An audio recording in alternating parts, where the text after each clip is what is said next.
Madame, Monsieur, bonjour et merci de choisir Centrale Radio-Télévision, votre média par excellence, pour les comptes de votre magazine. Interview exclusive, c'est cette émission qui reçoit les différentes personnalités avec lesquelles on tente d'analyser une ou plusieurs questions qui concernent l'actualité, dont la ville, la province, mais également la République démocratique. Aujourd'hui, interview exclusive a fait les déplacements de Lubumbashi, capitale du préfet de la République démocratique du Congo. Là, nous sommes au niveau de l'hémicycle de l'Assemblée provinciale du Haut-Katanga pour cette interview exclusive que nous allons devoir réaliser avec un digne fils de Likasi, député provincial élu du territoire de Kambo. Il a ses ancrages solides dans la ville de Likasi. Il œuvre où il continue toujours à exercer sa mission au profit et au bénéfice de la population de Likasi. Aujourd'hui, nous venons à sa rencontre. Lui, c'est l'honorable Killer Oubambe Walongoloa que nous allons devoir rencontrer. On va tailler bavette sur plusieurs questions qui concernent la mission effectuée récemment au niveau de la province du Haut-Katanga, mais également dans la ville de Likasi, avec les différentes entreprises visitées, donc Kaipeng Mining, où il y avait plusieurs dossiers, mais aussi certaines questions qui concernent la montagneuse ville de Likasi, les territoires de Kambo et autres, qui est devenue ou qui a désormais une commune, communément appelée la commune de Kambo. Toutes ces questions seront traitées ici et tout de suite.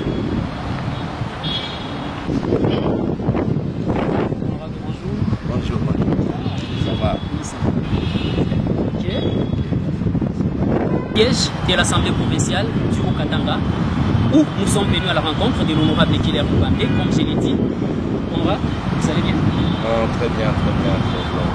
Ça faisait longtemps que vous n'avez pas parlé à la population de Likasi et interview exclusive a pris la ferme décision de venir à votre rencontre pour que vous puissiez éclairer la lanterne de la population de Likasi. Nous vous disons merci de vous être dérangé, de quitter Likasi et venir nous rejoindre ici pour que nous puissions échanger et transmettre au papa certains messages utiles à notre population qui a eu à nous donner mandat. Et en tout cas, nous vous disons Karibou Sana au niveau du siège de l'Assemblée provinciale, notre nouvelle Assemblée que vous avez bien sûr visitée. Ok. En tant que député, aujourd'hui, il se murmure à Likasi, ça c'est juste une parenthèse, que l'honorable Killer a déjà trahi son mentor, Moïse Katumbi Tchapoué. Il sert maintenant l'union sacrée de la nation parce qu'il est présent partout où on parle gouvernement, partout où on parle gestion, partout où on parle les activités de la gouvernance. Je crois que c'est juste peut-être une déformation de la vraie information. L'honorable Killer est omniprésent. Le peuple congolais, le peuple katangais, le peuple likassien de Kambov nous a donné mandat pour les représenter. Pas les représenter dans des bars, dans des boîtes de nuit, mais le représenter dans toutes les activités qui concernent la province et surtout plaider pour la population. Mais là où il y a un événement qui concerne le gouvernement provincial, et si ça nécessite la présence de l'Assemblée provinciale, je suis député provincial et une fois élu, comme je suis député provincial de toute la province du Haut-Katanga. Je ne suis plus député provincial seulement exclusivement ou de l'ensemble ou c'est pas des... Non, député provincial de la province. Au moment où je parle, je suis arrivé hier soir en provenance du territoire de Sakanya. Il y a eu des problèmes qui concernent les travailleurs de plusieurs sociétés. Nous sommes partis en contrôle parlementaire. Et quand je parle, je ne parle pas seul. Il y a ce qu'on appelle les équipes mixtes, les commissions mixtes. C'est-à-dire, on associe, moi je suis du groupe parlementaire ensemble de la République. On ne peut pas m'envoyer seul. On prend et ceux de la majorité qui sont de l'Union sacrée et nous qui sommes de l'opposition républicaine qui est l'ensemble pour la République. Raison pour laquelle les gens ils nous voient aux côtés de nos collègues. Nous formons une équipe et cette équipe s'appelle l'Assemblée provinciale. Elle est composée de 48 députés. Et parmi les 48 députés, nous avons 11 députés de l'ensemble pour la République. Donc il en reste combien? Il en reste 37. Dans les 37, il y a 4 chefs coutumiers qui sont coupés. Donc il en reste 33. Les 33 députés sont les députés de l'Union sacrée. C'est-à-dire chaque fois qu'on aura à former une commission, une descente. Vous avez vu venir à Likasi, la présidente de la commission, Benatar, elle est de l'ensemble. Et le rapporteur, qui était Génie Tchami, il est de l'UDPS. Donc on ne peut pas former une commission là où on verra exclusivement les gens de l'ensemble. C'est la raison pour laquelle les gens ils nous voient être entremêlés. Dans des termes clairs, vous gardez votre statut de cadre au sein d'ensemble. Mais les gens ils savent bien qu'avec l'honorable Claire Mobambe, c'est mourir debout que trahir. Voilà. C'est qui nous. Je reste député de l'ensemble et je suis le président du groupe parlementaire Ensemble pour la République. Priorité budgétaire. Les gens ne doivent pas nous juger sur base, non, on l'a vu à l'anniversaire, non, ce n'est pas ça la tâche du député. Après la politique, il y a une vie, et à part la politique, nous avons aussi certaines parentés avec d'autres collègues. Mais quand il faut parler politique, chacun demeure dans son camp. Honorable, ce qui nous permet déjà d'aborder la question qui a concerné votre récente mission dans la ville de Likasi. Il s'est murmuré à Likasi. Vous avez été au niveau de l'entreprise minière Kaipeng. Nous avons été à l'entreprise minière Kaipeng.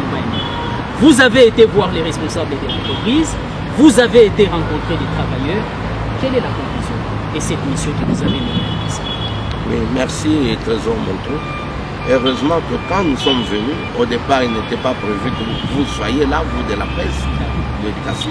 Nous avons informé nos collègues que nous ne devons pas aller seulement avec la presse parlementaire. On va dire qu'on nous a corrompus. Raison pour laquelle nous avions accepté que vous soyez là, que la presse de Likasi soit là. Et nous vous en remercions pour le travail excellent par la presse spéciale. Il y a eu des doléances. La première des doléances était concernée le décès d'un agent qui était décédé de suite d'un accident. Mais quand nous sommes arrivés à Likasi, nous avions constaté que la famille victime avait déjà trouvé un compromis à l'amiable avec l'entreprise. Et il s'était consigné de garder au secret ce compromis. Parce que le député face là où l'entreprise et la famille ont déjà trouvé. Mais nous sommes rentrés sur les faits et puisqu'il y a certaines procédures qui n'ont pas été respectées. Raison pour laquelle nous avions pris l'inspecteur du travail et demandé à l'entreprise de régulariser la situation.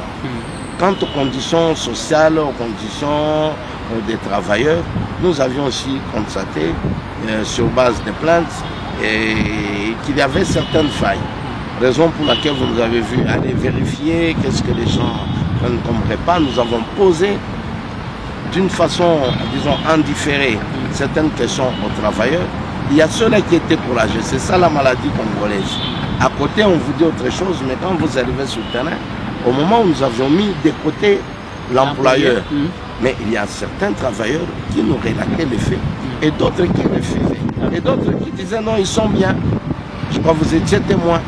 Il y a même un travailleur, un Quinois, qui a dit que non, lui, ils étaient bien, tous ces bons pays. Mais après ça, nous avions senti qu'il y avait une certaine peur et nous avions laissé certaines recommandations.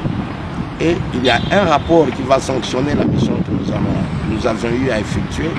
Et c'est sur ce rapport-là, c'est à l'intérieur de ce rapport, dans le contenu que nous allons maintenant mettre toutes les recommandations possibles. Et le rapport sera lu officiellement devant la plénière.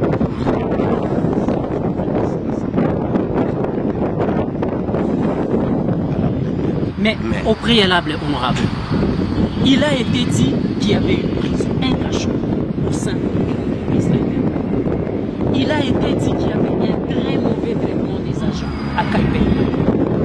Est-ce que la vérité se trouve à collaborer avec les accusations que vous parlez? Sur le plan de traitement, et au vu de la production de Kaipeng, sur le plan de traitement, moi en tant que député, nous en tant que député, nous avons eu à constater que le traitement était vraiment oral. mais le traitement est en rapport avec notre loi. Puisque donc notre loi prévoit les mauvais traitements des travailleurs. je dis ceci. Oui. Moi, en tant que député, au vu de la grandeur de l'entreprise, quand je compare le traitement qu'on donne, qu'on alloue aux travailleurs, je trouve que le traitement est insuffisant. Mais quand je vois les travailleurs toucher $200, de $200 par rapport à la loi, par rapport à notre SMIC. Notre SMIC est à 7 000. C'est l'équivalent de $5. Quand on avait négocié le SMIC à son temps, donc le SMIC équivalait à $5, les $5 équivalaient à 7 000. Donc si vous prenez le 7 000 c'est en deçà de $3. Maintenant, si vous prenez le $3, vous le multipliez par 26 jours ouvrables. Vous n'avez pas $100. Vous n'avez pas $100. Mais si l'entreprise donne le $100, c'est-à-dire l'entreprise remplit les conditions légales. Vous voyez un peu. Raison pour laquelle je vous avais dit dans une des émissions que j'étais en train de travailler sur une proposition de loi réglementant l'application du SMIC, de notre SMIC, par rapport au niveau de chaque, au standing de chaque entreprise. Oui. Aussi longtemps qu'on n'aura pas cette loi-là, nous risquons d'être pénalisés. Bon, prenons $5. Si vous prenez $5 x 26, c'est ce qui fait 130. Et quand l'entreprise paye 200, donc avec le SMIC qui a été fixé, il est difficile d'aller attaquer l'entreprise. L'entreprise va vous dire non, je suis au-delà déjà de ce SMIC. Au lieu que je paye $130, moi je paye $200. Et c'est la difficulté que nous avons eu avant. Maintenant, nous, de notre côté, nous avons eu à expliquer à l'entreprise et au DRH que le $5, c'est le minimum. Mais vous, en tant qu'entreprise, vous devez tenir compte de votre santé financière. Parce que la santé financière des Caipen peut permettre à l'entreprise de donner aux travailleurs le moins gradé, même $300. Et ça, c'est ça sera parmi les recommandations. Mais au respect des textes, ils sont en règle avec le texte. Là, il faudrait qu'on se les dise. Il ne faudrait pas qu'on se parle. C'est la faiblesse. Eux profitent de la faiblesse de nos textes. Parce que nos textes n'ont pas mis de vérité. Vous voyez les hôtels. Quelqu'un peut avoir un hôtel, mais les hôtels, c'est différent. Il y a des hôtels 1 étoile, 2, 3, 4, 5 étoiles. Et les étoiles, là, ça fait donner des standings.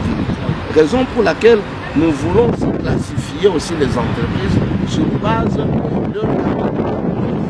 si nous voyons que Caipen génère des capitaux à l'instar des Camoa, donc nous allons pousser Caipen à payer les travailleurs à l'instar des Camoa.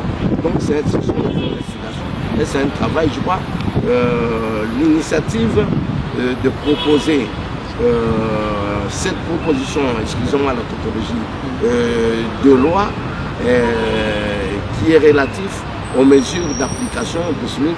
Nous allons finaliser ça et faire porter ça à un sénateur ou un député national. Je crois que c'est ce qui pourra permettre à notre population de s'en sortir. Sans ça, c'est comme pour le moment, vous avez vu, il y a le ministre du Travail qui a proposé à ce qu'on mette le SMIC à 14 000. Mais 14 000 équivaut à combien? À $5. C'est $5. Donc il a juste régularisé. On n'a pas augmenté. C'est une régularisation de l'application du taux actuel. C'est une... Alors, tout ça pour pallier. Donc, il faudrait que les $5 soient réellement indexés par rapport au taux actualisé. Or, quand on négocie par rapport au taux à $5, mais on fixe le SMIC en francs congolais, parce que nous sommes congolais, nous devons consommer notre monnaie. On ne peut pas négocier sur base de la devise. Donc c'était un mensonge cousu du fil blanc qui avait été transmis aux députés que vous êtes, qui avait un cachot. Non, là je parlais un peu du SMIC. Maintenant, en ce qui concerne le cachot, nous étions intégrés. Dans l'installation, nous avons circulé, nous n'avons pas vu les cachots. Et on a posé même à certains travailleurs, n'ont pas eu le courage de montrer le cachot. Il y a ceux-là qui disent non, le cachot se trouverait à Kimpese. Sauf qu'on n'a pas eu le temps d'aller à Kimpese. Je pense que nous allons encore entrer en contact avec les travailleurs qui sont un peu courageux pour qu'ils nous donnent avec précision, pour qu'ils nous donnent même la photo de ces cachots. Donc voilà. Mais au-delà de cet aspect des choses, les travailleurs, eux, pensent sur la ville que vous, les députés, avez pris parti pour l'employeur en lieu et place des travailleurs. Non. Je crois que les travaux, d'une façon générale, vous avez suivi le parcours et nous n'avons pas fait une conclusion, ce n'est pas en faveur.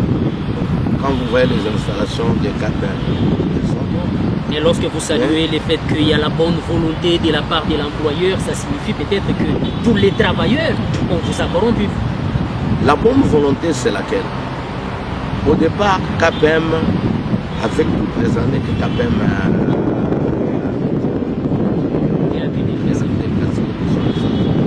l'entreprise n'avait pas de convention collective. Mais c'est maintenant, nous les avons poussés à appliquer la convention. Avec nous. Ils nous ont même remis maintenant la convention collective. Et maintenant, nous aurons un œil regardant sur la convention. Et quand une entreprise n'a pas de convention collective, c'est comme si vous étiez dans un bateau sans boussole. Et là, on peut vous gérer de n'importe comment. Maintenant qu'ils ont mis maintenant, qu'ils ont eu à signer la convention collective qui a été acceptée même par l'inspecteur du travail, c'est là où nous parlons de la bonne volonté. Parce qu'il y a plusieurs entreprises qui n'ont pas de convention collective. Pour sans convention collective, on peut vous gérer comme ça, comme si vous étiez des feuilles qui tombaient d'une branche. On peut vous balayer de n'importe comment. Et là, avec la convention collective, nous aurons un œil regardant. Et c'est cela, nous demandons à toutes les entreprises d'avoir la convention collective, d'avoir un régime de relations entre les représentants des travailleurs et l'employeur. Tout ça, il n'y en avait pas, il n'y avait aucun texte. C'était comme si c'était dans un référendum. Quand nous parlons de la bonne décision, ce texte-là, et nous aurons un œil regardant sur ce texte. En dehors de ça, une autre question qui domine l'actualité, c'est la création d'une commune dans votre fief électoral, la commune de Kambov. Initiative de l'actuel régime, Kambov se transforme en une commune, mais ça crée déjà des frustrations auprès de ceux qui percevaient la redevance. Quelle perception vous avez en tant que député de cette situation? Vous savez, devenu en commune, c'est juste l'application de la loi. Et quand est-ce qu'on parle d'une commune, quand est-ce qu'on peut parler d'une cité, c'est sur base de la démographie. Kambov n'avait pas au départ 3 sièges de l'éducation. Maintenant, Kambov a 3 sièges. Pourquoi les gens ne peuvent pas créer des frustrations? Mais c'est un gain. Plus vous montez en chiffre sur le plan démographique, plus l'appellation de l'entité où vous habitez change. Je crois, les chiffres, je ne les sais pas. On ne peut pas appeler une commune une entité qui a moins de 500 habitants. Est-ce que ce n'est pas une guerre engagée contre la chefferie de Bassanga? Non, il n'y a pas de guerre. La chefferie de Bassanga, c'est contrôler toute la redevance minière. Non, la chefferie, elle est là. Elle bénéficie même de la redevance. Néanmoins, il faudra que Kambov aussi, qui est la commune, la cité, le chef-lieu, qui est aussi impacté par la pollution, générée par toutes ces entreprises, soit aussi bénéficiaires de cette Mais elle bénéficiait déjà sous la chefferie? Non, la chefferie bénéficie, là, c'est de plein droit. Mais il faudra que le territoire puisse aussi bénéficier, puisque c'est une commune qui est impactée. Vous savez, même au niveau de Lubumbashi, il y a des communes qui sont à cheval entre les entreprises. Et quand ils doivent bénéficier de la redevance, toutes les communes qui sont impactées bénéficient de cette redevance. Et nous voulons qu'il y ait une répartition équitable de cette redevance. Puisque la chefferie de Bassanga, mais elle est dans le territoire de Kambov. La commune de Kambov, elle est dans le territoire de Kambov. Qui gagne? qu'on donne à la chefferie ou c'est pas au territoire ou qu'on divise, mais le gagnant c'est le territoire. Nous, ce que nous voudrons voir, ce sont les œuvres sociales à impact visible. Il faudrait quand on arrive qu'on regarde, ah ça c'est Comica, c'est la redevance qui vient de Comica, ça c'est la redevance qui vient de Cambove Mining, ça c'est la qui est à la base.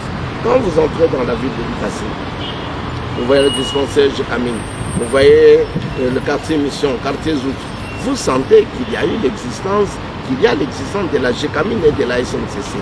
Par travers les maisons qu'ils ont érigées, par travers les hôpitaux, vous partez vers les cancers, vous voyez l'hôpital. Ça, ce sont des œuvres sociales à impact. Nous voulons aussi que quand vous arrivez à Cambove, que vous le sentiez réellement. Parce que quand on donne à la chefferie ne peut pas venir faire des œuvres dans la cité. Là, ça serait encore une ingérence. Raison pour laquelle il faudra en tout cas qu'il y ait une répartition entre la chefferie et c'est faisable. Mais par rapport toujours à la redevance minière, on vous accuse, vous, députés provinciaux, de complicité avec les gestionnaires de la redevance minière. Non seulement dans les territoires de Cambove, à Likasi, comme dans la chefferie de Bassanga. Pourquoi? Parce que pour le cas de la ville de Likasi, une parenthèse, pour certaines indiscrétions, tous les projets, ou la majeure partie des projets à impact visible que l'ancien bourgmestre de Chitoro, Placide Kissoko, l'avait matérialisé, étaient des éléphants blancs. Pourquoi? Parce que c'est l'actuel bourgmestre qui est en train d'achever en dotant ces différents patrimoines des documents, parce qu'il y a des bâtiments tels que le bureau de la commune qui n'appartenaient pratiquement pas à l'État congolais sur le plan juridique, mais vous, députés provinciaux, êtes en train de voir tout ça. Madame le bourgmestre de Chitoro a amené les inspecteurs de l'UGF visiter tous les chantiers de son prédécesseur, inscrits dans son cahier comme étant les projets qu'elle a matérialisés. Et ça, ce n'est pas seulement les congrès, c'est dans plusieurs congrès. Pourquoi c'est silence sur le cahier? Merci, merci, Trésor Moto. Trésor Moto, si vous avez l'occasion de voir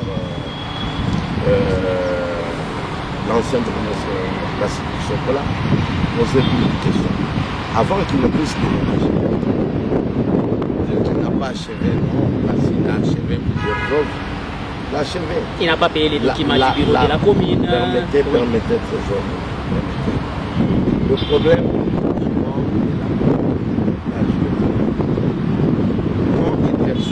quand ils perçoivent leur récompense, et même ceux-là qui bénéficient de la dotation, les moins de ça a été notre journée. Nous sommes partis à Saka. Nous avons proposé à ces gestionnaires-là de se loger, à programmer aussi les frais liés à l'obtention du contrat, du certificat d'enregistrement. Et nous avons instruit à ces entreprises-là d'accepter à ce qu'on puisse les sélectionner. Il y a plusieurs œuvres, pas seulement là-bas, mais on a constaté même dans le territoire de Sakanya, nous avons posé des questions. Est-ce que vous avez les titres? Parce que faute des titres, un jour quelqu'un pourra surgir pour dire ça c'est moi. Oui. Ça c'est moi qui ai construit. Donc, et c'est le cas de plusieurs patrimoines à Chitoro. Donc tout ça, il est prévu à ce que nous faire une plénière forêt au niveau des Likasi. Et toutes ces questions ici, contrôle parlementaire. Nous sommes les gestionnaires des redépenses et de la dotation. Mais il se trouve que vous, les députés, vous avez aussi un pourcentage dans cette redevance. Cadre avec les chiffres. Aussi, il y en a, je ne sais pas comment, venez pour récupérer quelque chose. Nous, députés, ne font rien. Et la redevance, elle est gérée par ceux-là qui gèrent.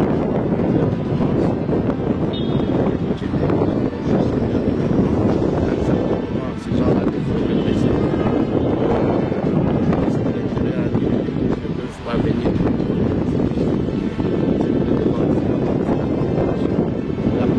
À ses représentants, nous en tant que représentants, c'est notre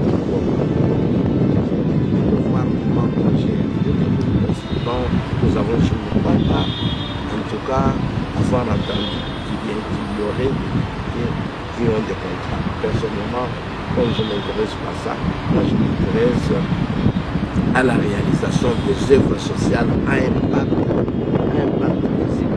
Ça, c'est notre. Mais parce que votre Mais les mission... documents, comme vous le dites, elles sont indispensables et j'en profite pour signaler au gestionnaire de la dot 0,3%, au gestionnaire de la redevance. La dot, elle est liée au chiffre d'affaires. Donc nous leur demandons de s'acquitter de ces devoirs-là. Il faut laisser les documents. C'est eux qui ont l'argent. Ce n'est pas l'Assemblée qui devra faire sortir l'argent. Dans ce moment, eux s'intéressent à faire autre chose en oubliant ces documents qui pourra permettre à la population de s'approprier de l'organisation. Mais parce qu'on en parle, il s'avère que vous, en tant que député, vous avez aussi la mission de contrôler l'exécutif, mais il se trouve que les gestionnaires de cette dot n'ont pas les mêmes. Il se trouve qu'il y a de l'ingérence presque annulée de Kinshasa au niveau de la province jusqu'au niveau même de la ville. C'est des dictats en dictats pour chercher à avoir une mainmise sur cet argent. Qu'est-ce que vous faites? Ce n'est pas un problème de le voir. Nous avons eu à constater que plusieurs réalisations restent inachevées. C'est-à-dire vous pouvez être chef secteur. Mais aujourd'hui, dès qu'on vous démet de vos fonctions, or, si vous aviez eu à démarrer certaines réalisations, dès qu'on vous remplace, le chef secteur qui vient, il cherche aussi à faire certaines réalisations. Il s'est dit non, le président, on laisse certaines réalisations.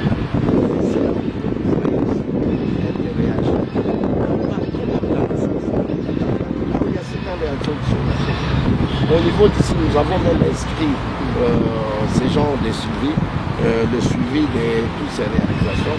Et nous allons pousser en tout cas, nous allons pousser certains chefs secteurs pour s'achever. Je crois qu'on pourra peut-être poursuivre l'interview, oui. Merci beaucoup par rapport à certaines autres questions. On pourra les poursuivre. Oui. On va poursuivre juste après. Donc, je suis à votre disposition.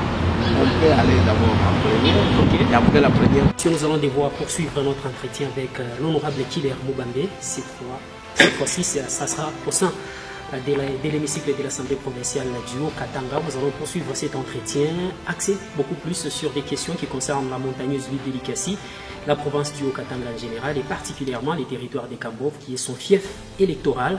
Alors, honorable, on s'est arrêté bien évidemment sur la question liée à la construction de l'arrêt central de la montagneuse ville de Likasi. Cet arrêt a problème, mais vous venez à peine de participer à la séance plénière où le maire de la ville de Likasi, Mungomba Tamba Henri, a tenu à donner les plus amples éclaircissements, les plus amples détails sur la question qui concerne la construction de l'arrêt central de Likasi. Est-ce que vous avez été satisfait de vos préoccupations? Je crois que M. le maire s'est exprimé. Il a eu à donner toute la genèse relative à l'érection du parking central.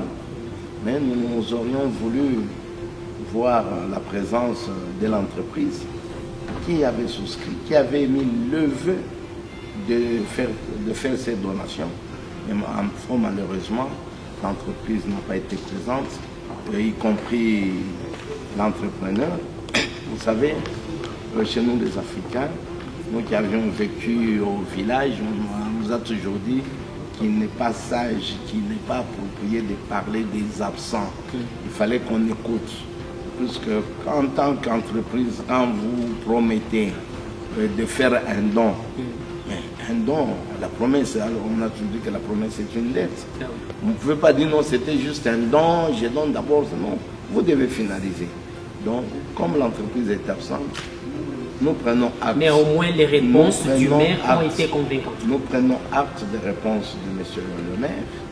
Et je crois que s'il en est ainsi, nous encourageons en tout cas tout ce qu'il a pu donner comme justificatif. Et nous voulons voir Likasi être illuminé par un beau parking, car on a toujours dit que c'est la fin qui justifie les moyens. C'est la fin qui justifie les moyens. L'arrêt central de Likasi a plus que jamais besoin d'être à la disposition de la population de cette ville qui n'avait qu'un seul arrêt en plein cœur du centre-ville de Likasi. Le maire propose la réparation de l'erreur commise. Quelle est la proposition que vous pouvez formuler à ce sujet? La proposition, je crois, la première des choses, nous devons être sur terrain. Et quand c'est en étant sur terrain que nous pourrions voir qu'est-ce qu'il faudra faire. Comme l'a souhaité un bon nombre de députés, voire même la majorité des députés, y compris même le président. Mais vous avez la chance de passer par l'ICASI. Est-ce que lorsque vous voyez les travaux exécutés au niveau de l'année centrale de l'ICASI, est-ce qu'on peut les évaluer à 300 000 $? Non, je vous ai dit qu'il était difficile de parler des absents. Puisque les 300, comme l'a dit le maire, les 300 000 ont été remis dans les mains de l'entrepreneur. Il appartient maintenant à l'entrepreneur de venir nous justifier est-ce qu'il a eu à utiliser tous les 300 000 ou bien c'était une portion de 300 000. Et si c'est tous les 300 000, je crois qu'il pourra peut-être se justifier. Nous aurons besoin des explications, mais à voir ce qui est là. Nous ne pouvons pas en tout cas mettre des avis et considérations sans toutefois entendre l'entrepreneur ainsi que le donateur. Et nous devons savoir si réellement les 300 000 étaient sortis. Dans des termes clairs, les dossiers arrêt central n'est pas encore clos. Le maire s'est justifié, maintenant il restait les deux autres parties. Et je crois que c'est à l'issue de la récolte de toutes ces explications qu'on pourra voir comment conclure ce dossier. Une question d'actualité politique en République démocratique du Congo avec la récente sortie médiatique de Martin Fayulu Matiti qui a presque snobé la personne de Moïse Katumbi Tshakwe parmi les grands acteurs politiques que la République démocratique du Congo regorge actuellement. Il s'est adressé particulièrement à Félix Antoine Tshisekedi Tshilombo, Joseph Kabila et Corneille Nangaa, sans citer les noms de Moïse Katumbi. Est-ce que l'ensemble pour la République est frustré? Non, nous ne pouvons pas être frustrés, nous sommes en démocratie. Et il a le droit de parler, de citer X ou Y personne. Étant en démocratie, il est libre de voir même de changer de camp. Néanmoins, Moïse a quand même une partition à jouer dans la crise. Dans la crise, tout le monde, tout Congolais a la partition à jouer. Si tout Congolais, tel que vous êtes là, si vous voulez saboter davantage la situation telle que nous sommes en train de la vivre, vous pouvez saboter. Et si vous pouvez donner une pierre de contribution pour que la paix puisse être restaurée, je crois tout Congolais, et je crois que vous-même vous avez aussi donné la réponse. Et on a besoin de tout Congolais pour pacifier ce pays. Mais la population a plus que jamais besoin de savoir qu'est-ce qui explique le silence de M. Moïse Katumbi Tshakwe face à la crise qui mine la République démocratique du Congo actuellement. Moïse Katumbi n'est pas dans l'exécutif, il est congolais. Moïse Katumbi, bon, il est en train d'observer. Il joue pour quel camp? Les camps du pouvoir, les camps du Moïse Katumbi, il est coach. Nous sommes ses acteurs. Nous sommes sur le terrain. Si vous voulez voir ce que fait Moïse Katumbi, venez vérifier ce que nous sommes en train d'apporter et ou qu'est-ce que nous sommes en train de faire comme travail. Donc, il ne faudrait pas voir et le coach et les joueurs en même temps sur le terrain. Lui, il est en train de nous coacher. Comment vous nous appréciez la façon dont nous rendons service à la population. Quand vous nous voyez, vous voyez Moïse Katumbi. Quand nous venons plaider pour la population chez KPM, dans toutes les entreprises, que ce soit chez Saboué Mani, je crois que vous avez suivi la plénière, là où nous sommes partis plaider pour la population en matière salariale. Vous avez suivi toutefois même mes collègues de l'ICASI, l'honorable EG, tout ça, quand ils plaident pour la population. Donc, son parti est coté sur base de la prestation. Et quand on la voit, on voit leur mentor qui est le président Tshisekedi. Mais quand vous voyez l'honorable Kile, vous voyez l'honorable Julien Yamba, tout ça, c'est Moïse Katumbi qui est là. Et c'est quoi la solution pour votre parti politique ou votre formation politique face à la crise qui mine le pays actuellement? La solution, c'est d'abord le dialogue inclusif. Le dialogue inclusif. On devra mettre toutes les couches, y compris la société civile. Parce que si on exclut ne fût-ce qu'une couche, il n'y aura pas de solution durable. Il faudrait qu'on puisse se parler sincèrement, inclusivement, sans exclure qui que ce soit. Tout l'ICASI ainsi que les territoires des Kambov, parce que l'ICASI est enclavé dans Kambov. C'est pour leur dire que nous sommes, à leur merci, nous sommes en train de vaquer comme il se doit. Et très bientôt, nous serons avec eux. Nous pourrons venir échanger longuement et en profondeur avec eux le travail du député, comme vous le savez, le travail que nous sommes d'abord autorité budgétaire. Notre travail est celui de contrôler. Si vous nous avez vu aller à gauche, à droite, aller en Zambie, et pour que nous partions vers Lonchi et à Sakanya, ainsi que dans le territoire de Cambodge, dans plusieurs sociétés, c'est pour voir les conditions de vie des faits de nos différents compatriotes. Et nous voulons que nos compatriotes aient le courage de dénoncer certaines malfaçons, puisque nous avons eu à conclure que certains compatriotes, ils sont en train de souffrir, sont maltraités, mais n'ont pas cette force-là de dénoncer. Donc, nous pouvons nous engager, tout comparer, nous pouvons faire des choses, nous pouvons juger sur base des cas, nous pouvons faire accent. Bye bye. Ok. Bien. Merci, madame, messieurs, d'avoir suivi cet entretien exclusif que nous a accordé l'honorable Kiler Mubambe au niveau de l'Assemblée provinciale du Haut-Katanga, Lubumbashi, capitale cuprifère de la République démocratique du Congo. C'était votre magazine d'actualité sociopolitique sur les antennes de la Centrale Radio-Télévision et bonne suite de nos programmes chez vous. Bye.